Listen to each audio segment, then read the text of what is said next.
Hi, I'm Tara Coburn. I'm a teacher at Oak Grove High School in South San Jose. I teach a special program. I have a hospitality management pathway, and I also teach for NIFTY, which is the Network for Teaching Entrepreneurship. I've been at Oak Grove for 15 years, and I've really enjoyed my time here as an educator. Well, Ms. Coburn, can you tell the reader what was the incident happened in your life that you would like to share with the readers? What made you decide to be a teacher? Well, I think seeing teaching was something that I saw my whole life because my mom was a teacher and she actually also taught here at Oak Grove. She started in like a year after the school opened, so I think it was 1969, 68 or 69. She started teaching here and she taught here for over 40 years. So I kind of grew up here. I watched her do what she did. When I was in high school, I think I felt like maybe I might become a teacher. I definitely enjoyed English, also liked business. And so when I went to college, that was one of the things that I kept thinking about, like I want to be a teacher. And then I had this really distinct pleasure of being able to come out and teach at the same school as my mom, with my mom, for several years before she retired. So that's pretty unique and pretty awesome. That is. What is it one thing all students can do to get the same result as Jalen? I feel with Jalen, what it is just being persistent. I think that students that dedicate themselves to ideas and concepts, that push themselves outside of their comfort zone, I think that's what really makes students successful. I kind of tell my students, sometimes you'll feel like you don't really know what you're doing in certain new situations, and I always say, like, the best thing you can do is fake it until you become it. So you say, you know what, I'm a good public speaker, and someday, guess what, you'll be one. You have to kind of put yourself in that role. So what I saw in Jalen is that he was persistent, he was dedicated, he was motivated, he asked questions, he pushed himself, and he took himself outside of his comfort zone and really pushed himself to be successful. Who was the most influential person in your life besides your parents? So that's always been a tough question for me. I feel like my parents are like the biggest and best influence in my life. There's my close family. But if I had to choose one other person, I would say it was my Aunt Lori. My Aunt Lori was born with a physical handicap that doctors basically, all along her road to dealing with her handicap, all along the way, doctors always said, like, well, she's never going to be able to stand up, okay, she's never going to be able to walk, and when she did, then it was like, oh, but she'll have to always walk, like, assisted, like, she won't be able to walk unassisted, or she'll be in a wheelchair. And every single time doctors said that she couldn't do something, she did that thing anyway. It was like she didn't look at the physical handicap and disability that she had as something to hold her back. She really looked at it as something to challenge herself. And then, once it became this point where she could walk on her own without assistance, it was like, well, you never really have a fully normal life, like get married or have a family. She has a family, she has 3 children, she just retired from the US Navy, she was highly decorated, she's an amazing woman and hero, and so every time I talk about her, I get a little choked up because I think about a lot of times in our lives when people say we can't do something, we believe it. And so anytime I feel like I can't do something or I feel that someone's telling me I can't do it, I think about my Aunt Lori and think about all the challenges that she overcame physically to have the life that she lives, and that really inspires me to do the same. Well, was there a teacher that inspired you in the classroom? Yeah, other than I think last time we talked, it was my 5th grade teacher, Miss Slade. I have several educators in my life, other than my mom, of course, who also really inspired me. And so I think back to my community college days when I was at Cabrillo College in Santa Cruz, and I had an English teacher for several years named Judith Shushan. She was really amazing. She was a wonderful woman, an excellent writer. She really believed in me. She believed in my skills as an author and writer, creative writer, and I always looked forward to getting papers back from her because she had some of the best comments and things to say. She nominated me for several awards and scholarships, and At that time in my life, I really didn't have as much self-confidence. So she really helped me feel more confident about myself, my writing, my skills and ability, and even, like I said, helped me finance some of my schooling. So she was a great teacher and a great influence in my life. How other teachers and your friends react to your accomplishment and how it has challenged you? Well, like with other teachers and I look at the majority of my colleagues as also like close friends, and we all really care about students, and we care about how they perform in our classes, and even sometimes when we have differences of opinion, we still kind of come together under that, we want the best for our students. So when it comes to like my own personal accomplishments, I always find that the people around me, the educators who are around me, my family, my friends, they're like my biggest cheerleaders. So not as much challenges as just, I feel like I have this whole group of people around me just going, yeah, great, that's amazing, awesome for you, and we're so proud. So I feel blessed to have that. So let me ask you, what do you like to do when you're not teaching? Well, I definitely spend a large part of my day doing education, but when I'm done, what I love to do is I go home, I spend time with family and friends. My favorite thing to do after school is I come home, I walk my dog Twinkie.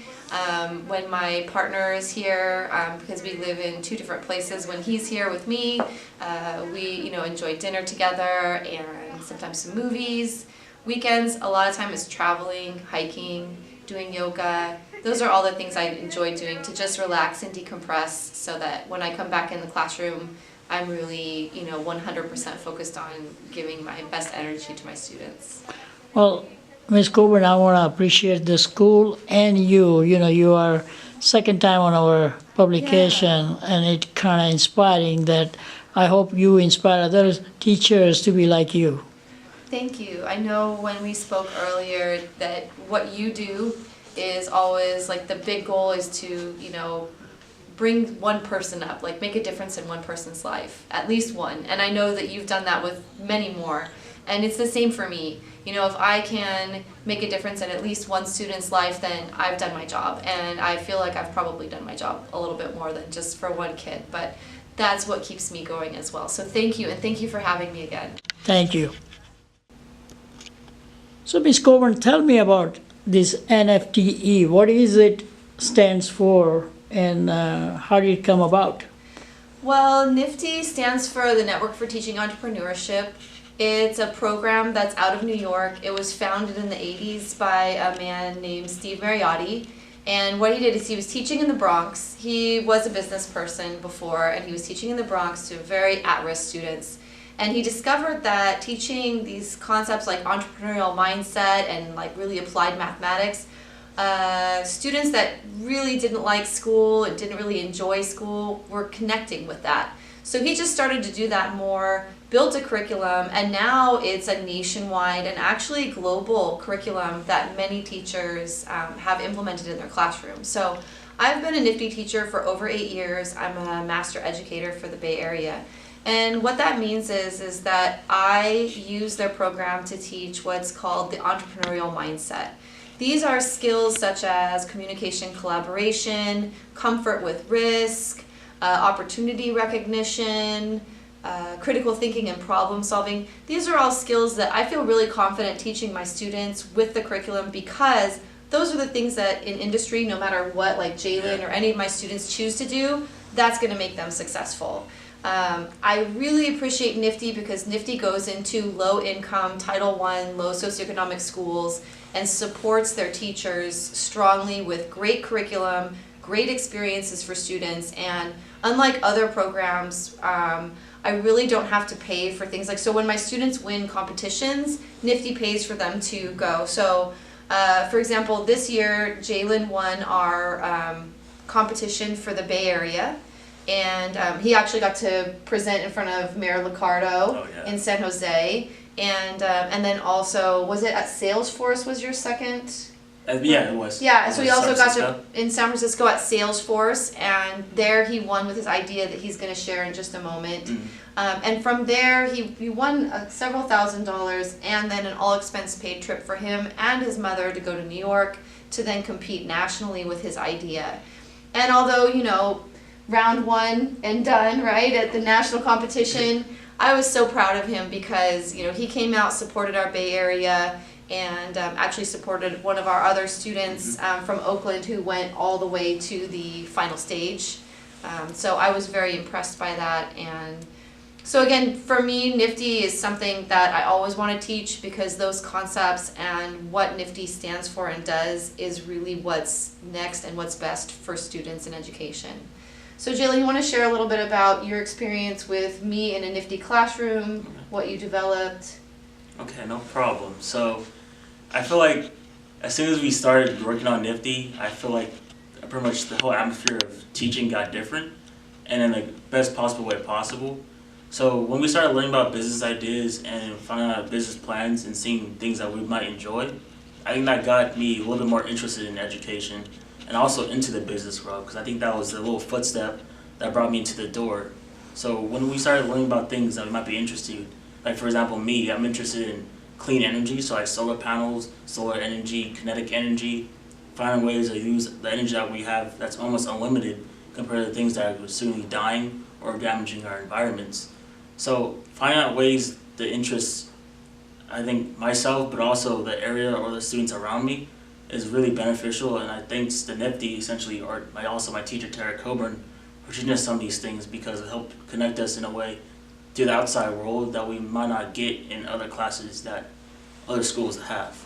So tell me, how does somebody apply for this Nifty? How did what do they have to do to qualify?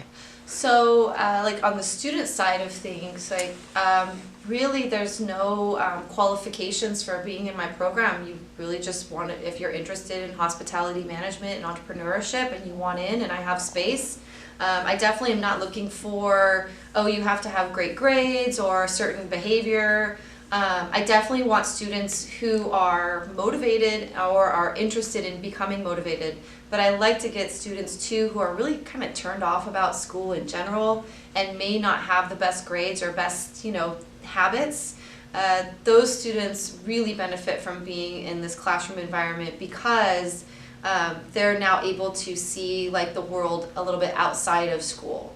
So for example, now Jaylen was not one of those students that was struggling very much in his education or behavior, but what was nice is Jaylen, along with a whole group of our students, went, Nifty coordinated an event, Ideation Day for a World Series of Innovation that they run at PayPal. So Jaylen and a whole group of students got to go to PayPal, and that's where like his original idea came about, was he worked with some volunteers at PayPal on this concept, and when he came back he was just like, I want to do this for my business. Do you want to share a little bit about that day, like what that was like for you? Yeah, so I've never really been to like a type of company, I guess, field trip you would say. So going to PayPal was definitely, I want to say, something that was I'm going to remember forever. And when we were working on our business plans, I was thinking about some way to help third world countries that don't have it, what we have essentially.